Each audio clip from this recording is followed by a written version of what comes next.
Nabi Isa disuruh sama Allah, kamu sana ke gunung sana. Pertama ketemu masyarakat yang sholat terus ibadah terus sampai kurus semua. Ditanya, kenapa kamu ibadah sampai kurus seperti ini? Karena kita ingin masuk surga. Terus kata Nabi Isa, ibadah itu tijar, ini ibadahnya pedagang. Kalau makan sesuatu harus dapat laba. Komentari ibadah itu tijar. Terus jalan lagi ketemu orang yang sama, yang kurus, yang ibadah terus. Ditanya, kenapa kamu ibadah terus? Kita takut neraka. Kata Nabi Isa, ibadatul ibad, ini ibadahnya para budak. Jadi melakukan pekerjaan karena ketakutan. Dia mau majikan, dia mau rektor, dia mau pimpinan. Itu namanya ibad, itu budak. Takut ditegur dosen, ditegur atasan. Terus kelompok ketiga, itu orangnya happy. Cara Jawa itu badannya kumis itu nyaman. Air mukanya ya nyaman, fisiknya ya nyaman, terus ibadah ya nyaman. Ditanya, kenapa kamu nyembah sama Allah? Karena rindu, karena senang.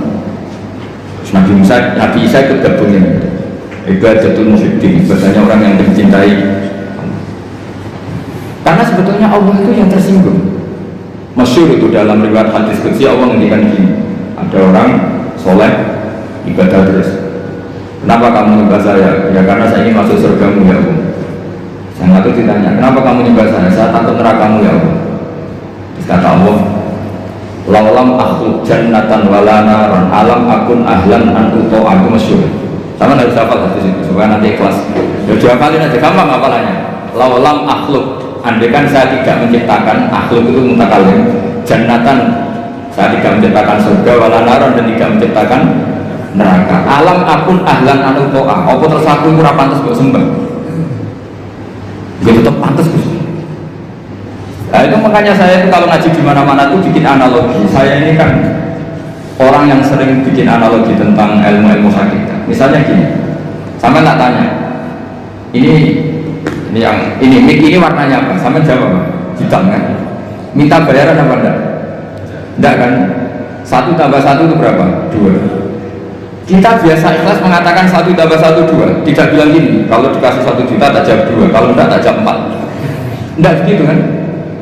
Artinya kita sering ikhlas mengatakan 1 ditambah 1 2. Itu ikhlas sekali, nggak ada yang bayar yang jawab 2. Tapi kenapa saat Anda mengatakan Allah Tuhan juga itu hakikat, nunggu digajar surga?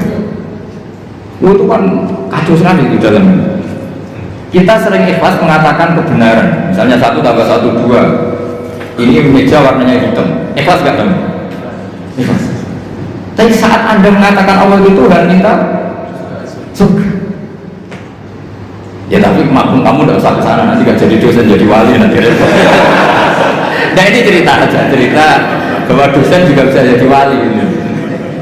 Tapi nanti kalau latihan ya itu tadi, gak usah gaji, gak usah penghormatan, gak usah macam-macam. Bisa masalah kan, masalah di rumah maksudnya, gak masalah di kamar.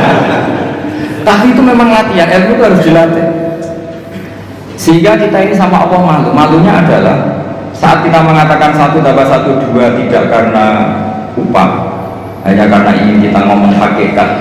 Hakikatnya memang 1 tambah 1 2. Nah Allah itu hakikatnya Tuhan. Di mana-mana Tuhan itu ya layak disembah. Makanya kata Allah, andai kan saya tidak menciptakan surga atau neraka, apa lalu kamu tidak nyembah saya?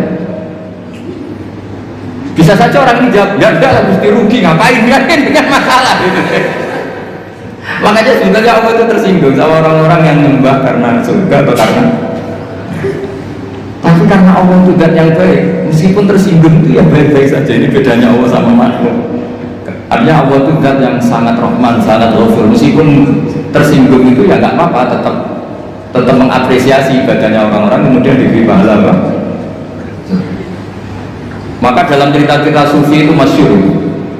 Suatu saat Rabi Adawiyah itu bawa api, bawa oncor. Kalau dulu itu oncor, ngerti nggak apa? Obor itu. Yang satu bawa air 1 gelas. Ditanya, kamu mau kemana? Mau membakar surga dan memadamkan neraka. Terus kenapa? Doanya Rabi'ah yang paling masyhur gitu. Ya Allah, jika saya menyembah Engkau karena ingin masuk surga, haramkan saya selamanya tidak akan masuk. Dan jika saya menyembah Engkau karena takut neraka, neraka akan saya isi sendiri, tidak usah diisi yang saya saja. Karena ini sudah ilah darajatil hakikat. Kalau kita bisa mengatakan 1 tambah 1 2 itu ikhlas tanpa presentasi apapun, kenapa mengatakan Allah Tuhan nunggu digaji surga? Jangan-jangan di hati kita kalau nggak ada surga kita tidak mengatakan Allah itu Tuhan. Jangan-jangan kalau kita tidak jadi dosen UIU tidak peduli sama perjalanannya Islam di Indonesia. Jangan-jangan kalau saya nggak dikiaikan di UI saya tidak peduli sama perjalanan Islam di Indonesia. Itu kan lama-lama gitu. Saya senyum karena profesi saya pramugari. Di rumah kan nggak pramugari lagi, maka nggak perlu senyum. Kasihan suaminya. Maka bahaya sekali kalau seperti itu. Dosen di kampus pengajar, di rumah tidak pengajar tapi penghajar. Itu nggak boleh seperti itu. Kalau dosen di kampus harus dosen di rumah. Kalau senyum di pesawat harus senyum di rumah karena senyum itu kebaikan. Kalau di pesawat baik ya di rumah baik. Ngajar itu kebaikan. Kalau di kampus baik ya di rumah. Allah itu Tuhan, di mana-mana Tuhan, kapanpun sebagai Tuhan. Di sini ini pentingnya ilmu. Makanya di Quran, ini kembali lagi ke ulumul Quran. Kalimat fattakun naro itu dengan fattakuni itu banyak fattakuni sebetulnya. Karena kalau fattakuni itu ilmu hakikat, jadi fattaku mongko wedya sira kabeh ning ingsun, kamu takutkan saya, takutlah kepada saya. Ya ulil albab, kalau kamu punya akal. Jadi orang yang punya akal takutnya sama Allah, bukan takut sama neraka.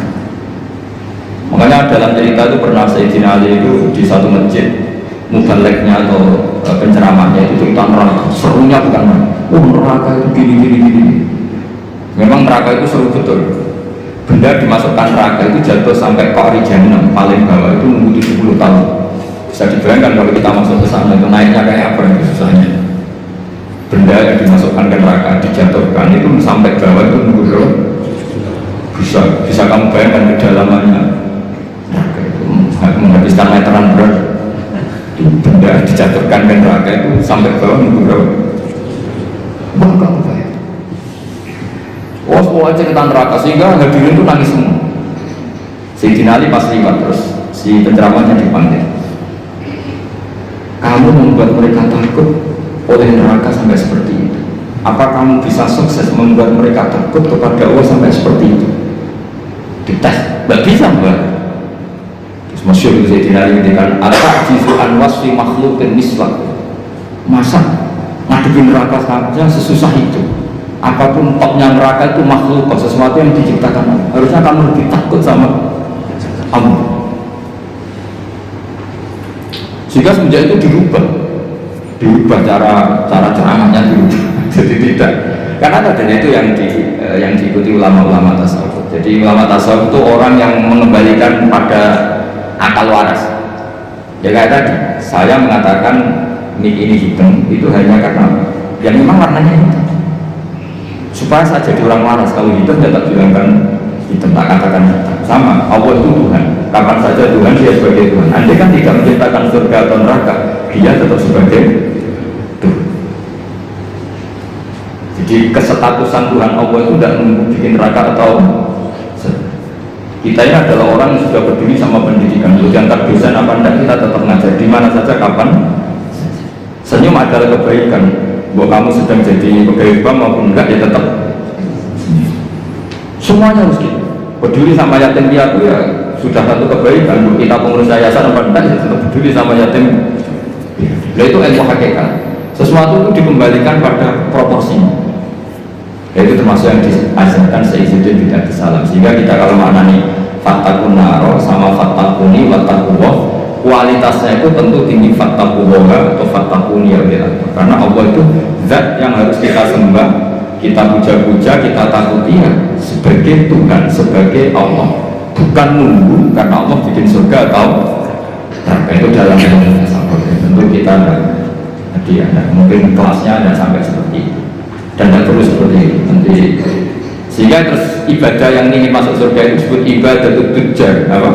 Ibadahnya para apa? Jadi harus ada untungnya.